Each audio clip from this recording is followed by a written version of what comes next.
content marketing creates them, or just produces the most crazy stories of things that people have done, crazy, audacious, really clever things that people have done to get meetings. And I mean, it's amazing. It's so off the scale. It's just crazy. Hey, welcome to the podcast where dreams meet determination and success is just around the corner. I'm your host, Suzanne Taylor-King, and I'm here to help you unlock the full potential of your business and your life. Welcome to Unlock Your Way with STK. Let's unlock your path to success together. I am here today with the incredible, not only writer, author, speaker, Stu, and now I'm going to pronounce this correctly, Heinecke. No, Heinecke. Close. Heinecke. All right. Yeah. All right. You know what you left out? I'm also a cartoonist. That's right. I forgot You're also that. a cartoonist. Yes. Did you draw that drawing behind you? I did, yes. Very nice. Yeah. Not a cartoon back there. About your boards that you draw. Yeah. Well, I mean, that's how we get, we're going to talk about all these crazy things, but that's how we get meetings with people. Yeah. Yes. All right. So let's dive in first to the book that put you kind of on the map for me, Get the Meeting. There's two things. I read a lot. Obviously, you can see all the books in back of me. And one of the things that always stands out to me, I start with the table of contents. And if it reads like an online course, I'm in. And you have this way of teaching storytelling and action steps that you create in each chapter, which I absolutely love. How did this format of this book come to you with the case studies and the tips at the end of the chapter? How did that come about? Well, I really have to sort of start the story a little bit earlier, because that book was preceded by this one, How to Get a Meeting with Anyone. And this one, so that was my first book out. Certainly my first book out on getting meetings, and did really well. It was named one of the top 64 sales books of all time.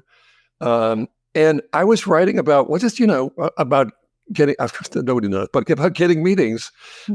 It's such a basic thing, a building block in our lives, and certainly in our business lives. If you can't get meetings, I mean, we collaborate naturally, and if you can't get meetings, nothing's going to happen.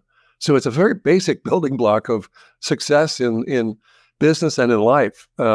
So that book was about, what are these amazing things people are doing to get meetings? And I've been using my cartoons. I mentioned I'm a cartoonist, so I've been using my cartoons my whole career, actually until recently. Now I'm starting to use weeds, but I've been using cartoons my whole career because they're just incredible devices for melting the ice, getting people to pay attention, and then immediately imparting whatever message you want to.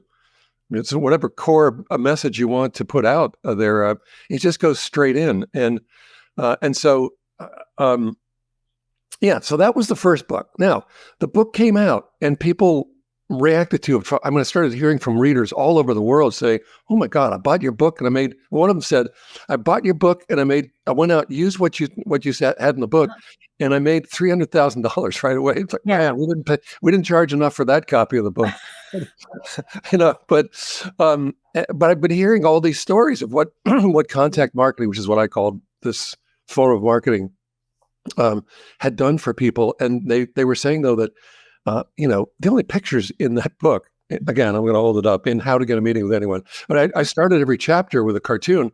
Those are the only pictures in the book. So everyone was saying, I loved reading about all these campaigns, but I wished I could have seen them. And so Get the Meeting, the one you held up earlier, just a moment ago, was my second book. That was an answer to all the people who said, God, I wish I could see what these campaigns look like.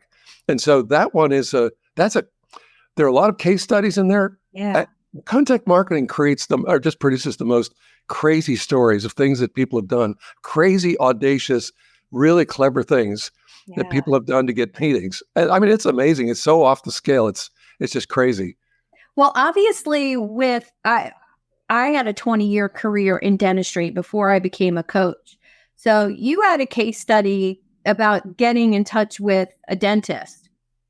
And I want to tell you, it really struck something with me because it was so true that the gatekeepers in the medical and dental space, front desk person, office manager person, you want to get past those people and get to the decision maker. And it had some great tips about how to do that. And there was one other that was trying to get in touch with a CEO, and they sent a bag full of letters,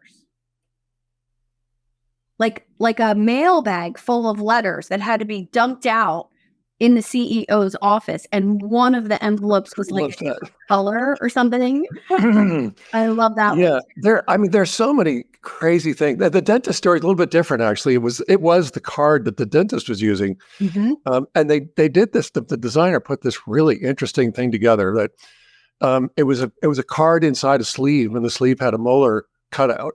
Nancy, by the way, I saw your comment. Thank you. But so the sleeve had a cutout of a molar, and when the card went in, it had the dentist's name and telephone. There was a little icon for a phone, and so the phone sort of came around like that but it was all done in black ink, and the interplay between or interfit, I don't know, but when the card was inserted into the sleeve, the corner of that phone icon appeared as a cavity in the molar. So when you pull the card out, the cavity goes away. This is what they're showing what the dentist does. Yeah. They give you perfect teeth instead of a tooth with a cavity. What a cool thing. Through really visual metaphor mixed in with a card. And there's so many uses, so many clever uses of visual metaphors for reaching out to people and just, I guess, capturing their attention. You mentioned we want to get past the gatekeepers. I would say that's not quite what we want to do. We want to recruit those. We want to. If you're reaching out to a CEO's assistant, first of all, you've reached one of the sharpest people in the company. Literally one of the sharpest people in the company, and they're ready to talk to you, at least for a little while, but they'll talk to you. Now, I've called them VPs of access, or also they're also talent scouts. Their job isn't just to keep people out. That's not all they do. They do a lot more than that. To filter. That's really a great perspective, because you want to include them in the campaign. You want to dazzle them too, or like pique their curiosity at least. So you want to work with them, though. I'm always relieved when I'm reaching out to someone and they have an assistant. I'm relieved. I can't wait to talk to them. We'll work together, sort of, to make something worthwhile happen for their executive. Facebook user number 1. Thank you. Yes, Facebook user number 1. That's true. Thank you. Yeah, I love that. And I love the perspective of you're actually enrolling that gatekeeper to being an advocate for you. And that's, exactly. That's a rapport building skill at next level. I love it. I'm wondering, what's been your favorite way for you personally to reach out to somebody that actually works? For that, I need to reach behind myself. Okay. Reach back here. Okay. There are a couple of these. I have a whole bunch of them behind me on my table, but this is one. So this is something I call a big board. I'm trying to get that straight. It's a big board. Here's one of my cartoons. On the reverse side, you can see brand. It's one of mine. So it's branding and a message from sender to recipient explaining who they are, why they want to meet, and next steps. But that cartoon is the magic. So yeah. All of my cartoons, they're always personalized. They're always about the recipient. So, and you might have seen these on mailings before. I started my career creating mailings with this same thing. And so I'm going to, because it's personalized, I can't just read the caption, but you can see she's telling her, they're talking over coffee. She's telling her friend, the one that I sent to Mark Cuban, I'll fill in his information into the caption. So that one, she's saying, Mark Cuban says you can tell a lot about a person just by looking at their math tickets. I tend to agree. And of course, that Mark agrees. And, so so that went up on his wall. That's framed. It's up in his office. And so that's the kind of thing, if you created that kind of, let's say, impression or reaction in someone, and there's so many ways to do this. God, there are just so many ways. But if you create that kind of impression with someone, well, they're usually saying, I got to meet this person. Who is this? Mm-hmm. Behind this? And then here's another one that another favorite. Here's a nice little visual metaphor. Okay. I've seen these coffee spills before, right? Uh-huh. Or just all kinds of spills. But there's a whole industry, fake food industry out there, Fake and they food make these industry, things. yeah. So, but there's such a cool thing. I mean, if you and this was done for a client. So we had the cups custom printed. So that's his contact information. Okay. But it's a great visual metaphor for spillage, risk, loss mitigation. I mean, if you spill your coffee, you're not going to drink it. You're not going to soak it up and put it back in the cup. It's gone. And so it's a great visual metaphor for spillage, but also for saying, hey, whatever it is that the reason is that they're reaching out, why don't we have a cup of coffee together?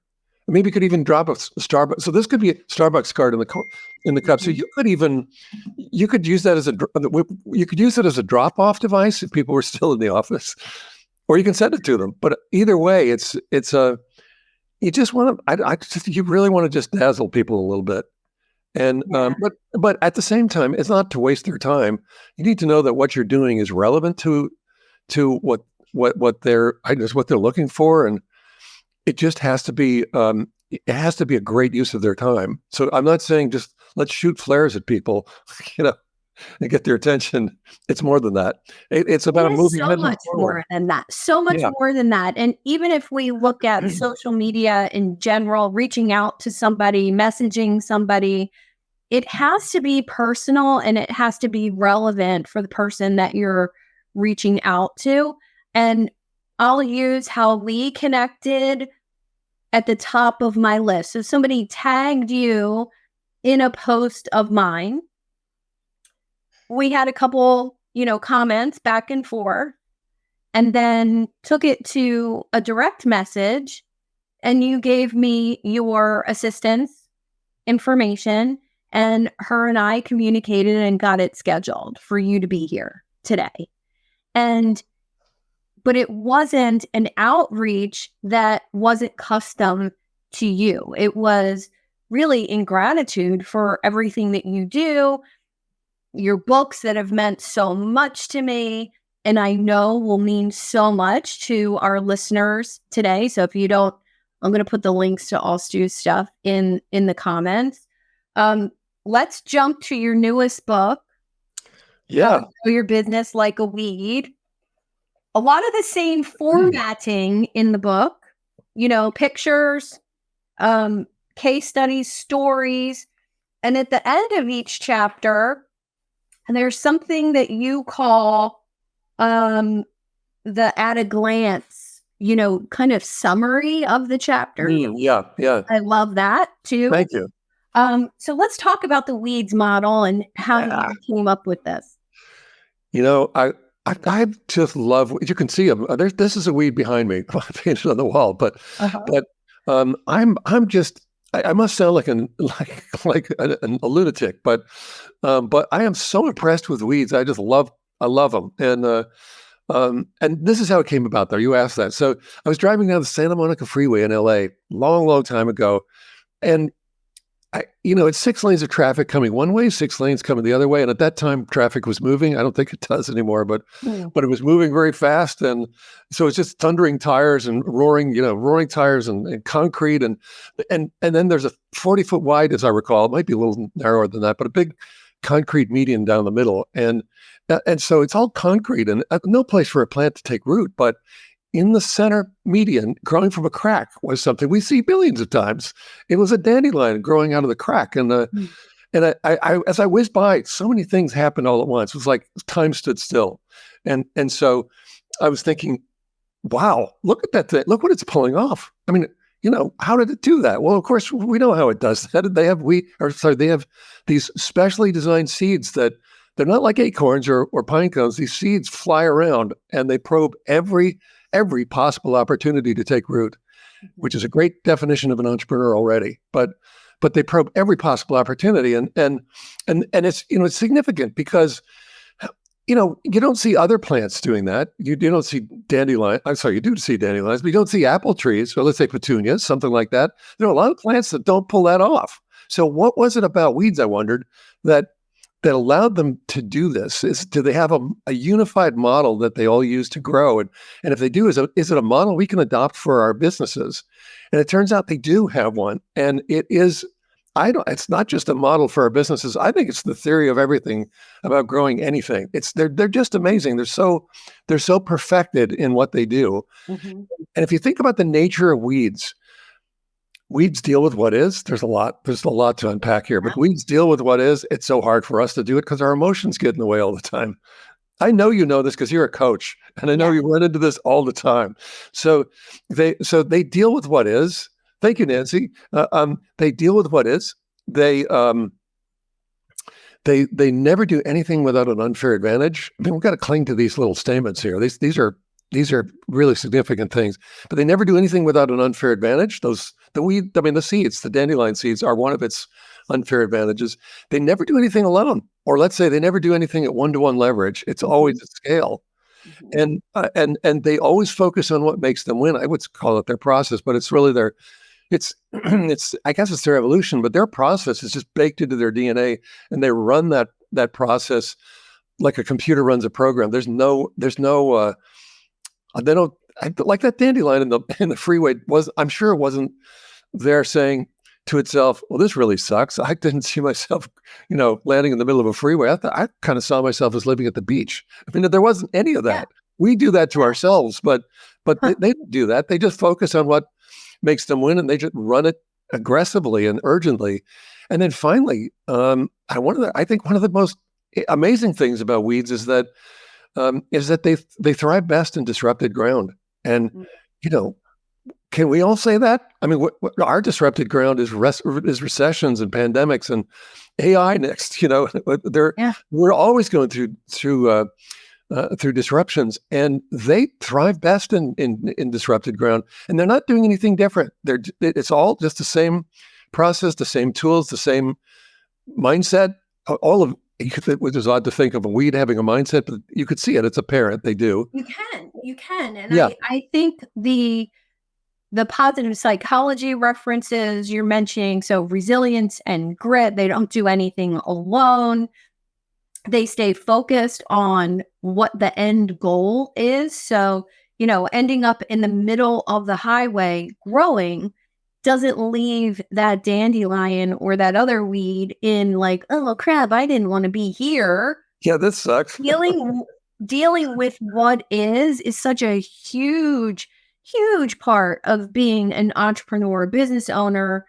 And I think it's often misconstrued that it's going to be, if you follow the checklist, that it's going to be easier than you think when you get there. And one of the things I notice is that entrepreneurs are missing your perspective on this weeds model, because it's really all encompassing. It's a mindset thing. It's a focus thing. It's a strategy thing. I'm looking at your seed strategy, your segmentation strategy, the vine strategy, and the root strategy. Could you talk a little bit about those? Well, I mean, I'm thinking that there's another one, soil strategy, and I think you help your clients a lot with that level of strategy, which is not the way down at the bottom. What it is it's the substrate in which we grow our businesses, and we can change that. I don't think weeds. They just, as I said, they deal with what is. They're very adaptive, so that they'll grow in a lot of big range of soil conditions and so forth. They don't really have the ability to change those conditions. We do. That's the culture within our businesses and outside of our businesses. We have the ability to do that. So I know you're involved in community building. That's it. That's the essence of it. Is creating. Well, it's more than just creating favorable conditions to grow, but certainly that's the effect. I mean, if you're I don't know. If we talk about SpaceX for a moment, it must be amazing to be a worker. I mean, an employee of SpaceX, because they're going to make us a multiplanetary species. Wow, what a movement they've captured there. So so it's not just that it's good for SpaceX, it's good for the bottom line. It is, but it's also great for the workers. God, they're participating in a moment in human history. They're going to be part of it. So the soil conditions are really important. Root strategy is about weeds. A lot of times you lop them off. We're doing that right now in our yards. I'm sure if we're talking to people in the northern hemisphere of the globe, we're all doing it. We're lopping off the weeds every week because they're growing like crazy right now. But the thing is, if you don't get the roots out, they're not they're not gone, because the root is a repository of all the life force in the plant and all the nutrients and the water, everything it needs. So when you lop off, let's say, a dandelion, it'll just grow right back. There's no effect almost. And so that root strategy is about what are the assets and what's the life force of the business, and how do you curate it in such a way that you maximize its value and effectiveness. And so there are really interesting things that we can be doing there. I think one of my favorite levels, though, is the seed strategy, and that's, the dandelions are popping those seeds out. Dandelions, by the way, they're kind of weed light. When we get them in our lawn, they're plenty to deal with, and it's the losing battle. But there are weeds out there that are so extreme that you'll never get rid of them. They're just going to have their way with your yard. You just might as well live with them. Well, seed strategy is definitely one of my favorites, and I want to read how you describe the seed strategy: ideas, innovations, discoveries, campaign and buzz to create awareness and intent in others to transact with you, which a dandelion does that so well, right? Yes. Just look at how attractive they are to children to pick them and distribute the seeds for the plant. Well, that's true. That's true. They're fascinating because they're an amazing design, we'll say. I mean, look at the engineering behind it. Essentially, they're amazing. But really, as you mentioned, it's all manner of ideas and concepts and this. I'm not describing it well. I'm a cartoonist. My cartoons, when they go out in the Wall Street Journal, that's a hell of a spread of seeds for me. That people get to know me that way. And the point is, we're looking for it's anything that causes people to become aware of us and form the intent to transact with us in some way. Hi, Denise. Yeah, Denise mentions a weed that she has in her yard. Denise, I feel for you, but they must be fascinating, right? Yeah, it is fascinating. And I love the idea that, a dandelion attracts kids want to pick it and blow on it and distribute the seeds, which is, a community advocate or a fan at that's true. At the root level, right? Yeah, kids are fans of dandelions, and adults don't want them. And it's so fascinating to me how kids are attracted to that. And it's almost like it was by design. And I think that's easily translatable into business. I love having advocates for my brand. I recommend all of my clients develop advocates for their brand. And that's part of that strategy to spread the word, so to speak. And Nancy says, do I dare to mention that there are insects and bacteria with the same characteristics as weeds? Nancy, you know that. Nancy, you're spoiling that's the foul. Those are the follow-up books. Yeah. No, I don't know if they are, but look, the thing is, I guess what we're talking about is a model that isn't just actually endemic to weeds. We're using it all around. The thing is, though, that weeds there's a certain efficiency, which you could say about bacteria and viruses as well, but there's a certain insects. It's a certain efficiency that we just don't we don't get naturally. Yeah. And the weeds give us this great framework. But yeah, I guess I could write sequels. I'm ready for the sequel of maybe spread your message like a bee. Well, look, here's the thing. Here's the thing about seed strategy. I just thought would be a great point. When we look at the companies, let's say VCs for one, that espouse growth in their brand. I'm thinking about it's the Sequoia Group is one of them.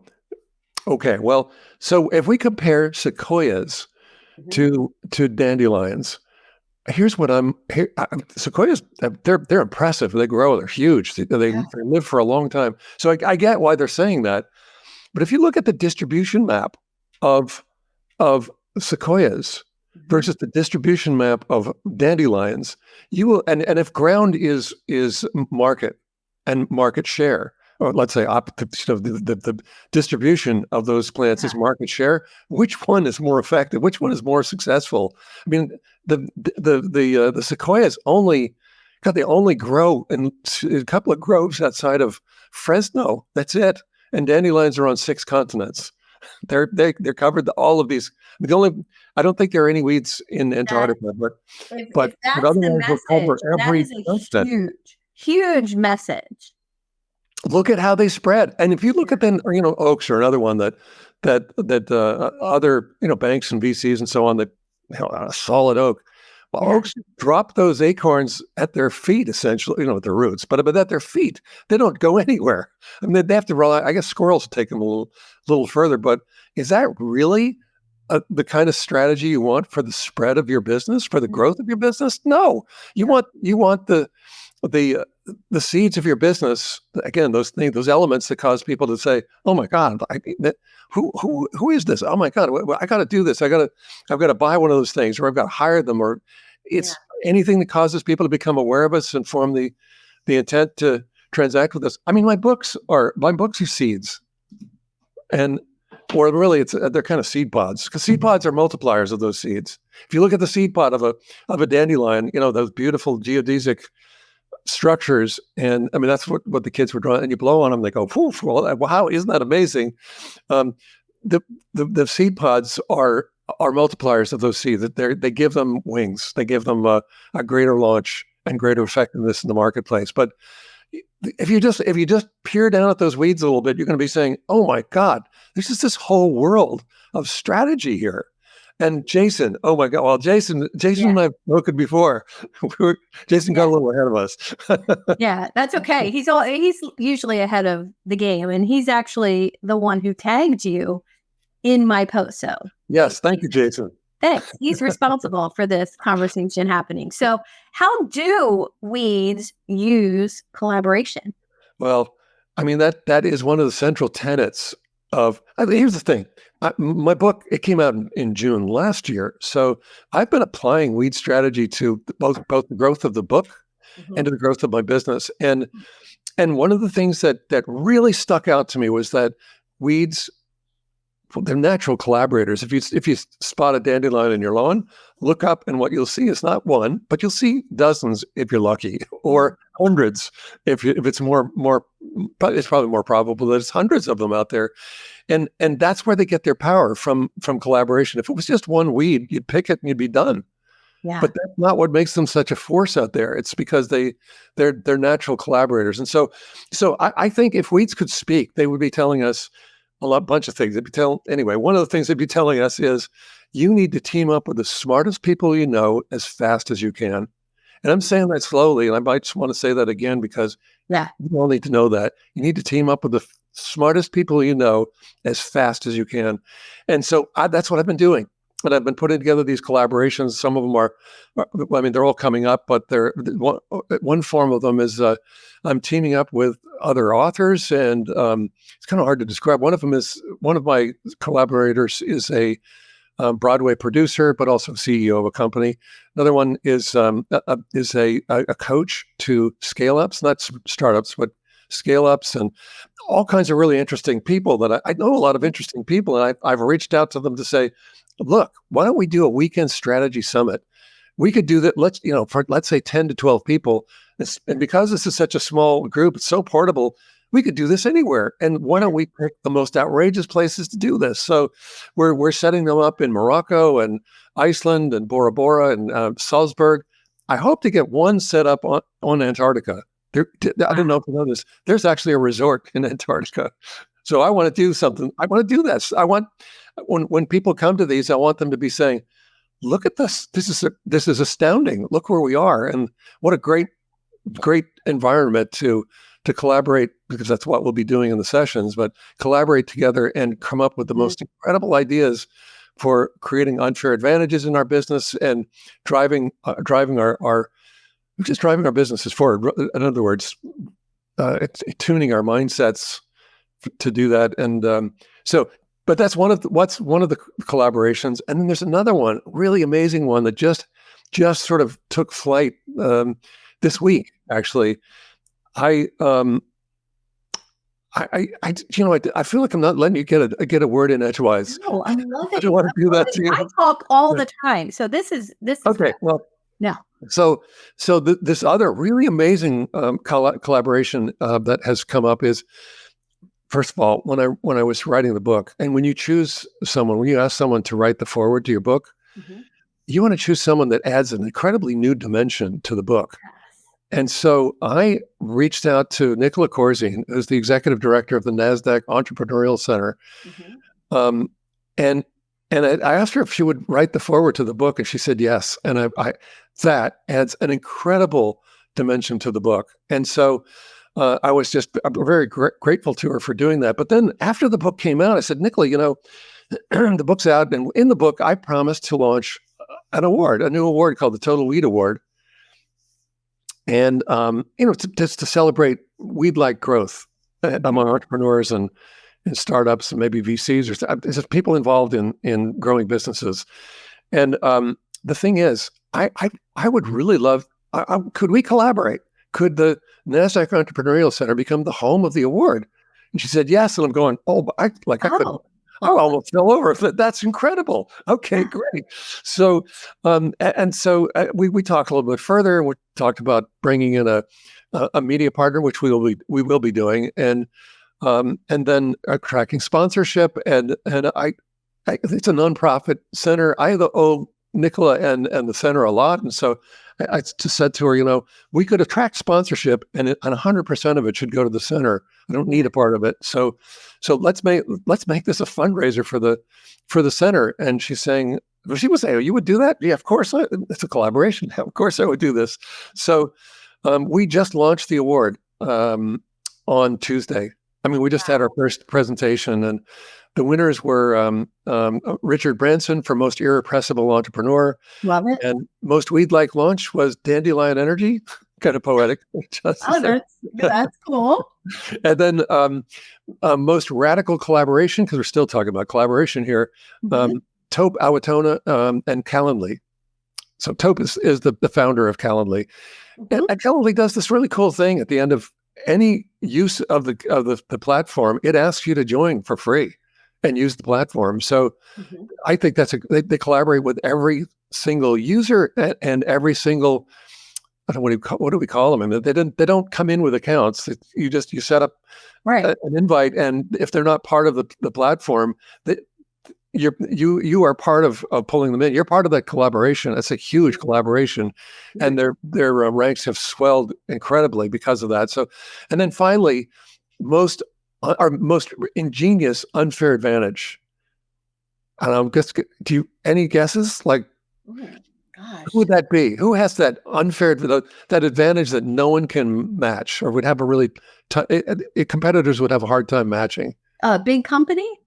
Could be anyone, anything. I mean, immediately Amazon comes to mind. Yeah, they're a big one. I mean, just their size, their scale is an unfair. You can't compete with it when it comes to distribution and that kind of thing. I think they're one of the best examples of a total weed out there, actually. That's a good guess, but I don't want to make you keep going. Okay. but the one that I had to choose these the first time out because I'm the author and the founder of the award, and we didn't have voting or public nominations happening. But from this point on, it's the public driving this. So the public will nominate their favorite stories for these categories and others, and then the public will vote on these things. So that's going to be. I can't wait to do that. What an incredible journey of discovery that's going to be. But well, so the one that I chose for most ingenious unfair advantage is clear. So if you've ever gone flying, you know, and if you've ever stood in one of the, we've all been doing this. If you've ever stood in one of those security lines, and some can delay you up to an hour and a half. I mean, or if you just go into the general admission line, that's a long, long wait a lot of times. I mean, sometimes you get to the airport and you see this just this huge crowd jammed into that portion of the airport. Like, oh my God, that's a line. I got to get to the end of that. So, and then, you can go, TSA also has those pre-check lines, and you've got to then put a little bit you got to pay a fee, and you go and have an interview, and they do a background check on you. And if you pass, then you get that status as TSA pre-check. So you get into a sort of shorter line. Sort of. Clear then you look over and you're like, there's these lines for clear, and they're empty. No, the only people there are there may be one or two gate agents there. I don't know what to call them, but just the gatekeepers there, and they're there. You have to pay a fee, of course. It's a paid subscription model, but they're there to just sign you up right now. And all they do is they take an image of your eyes, your irises, and then your fingerprints. You sign up real quickly, and then you're in, and they escort you to the front of that whole line, that whole mass of people. So the empty lines. And the thing is, who knew that there would? You know what a knot it is in the airport. So who knew there would be any room for a private company to put in another line? Or actually, who would even think to try to do that? Like, my mind immediately thought, gosh, I didn't even think that business model was an option. But how cool! Exactly, yeah. And Denise is saying, Denise travels all the time. Denise, I'm sure you're probably a member of. She knows. She said, Stu, you just told everybody my secret. Well, they still have to pay a fee. So and what an incredible. So we're talking about unfair advantages. What an incredible unfair advantage. Who knew you could even set up your own lines? Yeah. If another company said, I want to do this, let's do this. There's a lot of me too's out there. So if someone said, let's set up ours, there's no room. You can't do it. There's literally no room to do it. So I don't see them ever having competition. So that's pretty amazing. Yeah. And just as a sales technique, here's this empty line. You're standing there. You're looking at your watch. You're going, I'm going to miss my flight. How did this? Why are they doing this? Well, we know why they're doing it, of course. But how are they letting it be this inefficient? This is incredible. What are they? I got to at least do a pre-check. I mean, get my pre-check thing going. But when you look at that empty line and you say, I could just walk up there, and they're going to check me in, and then that's the only sales message they need. They don't have to convince you of anything. You're standing, having the pain that they solve. Yeah, that's just incredible. It's just incredibly ingenious. Well, I love that. I love that so much. Well, this has been amazing, and thank you for being so giving to our listeners today. What do you have happening right now that we can support you?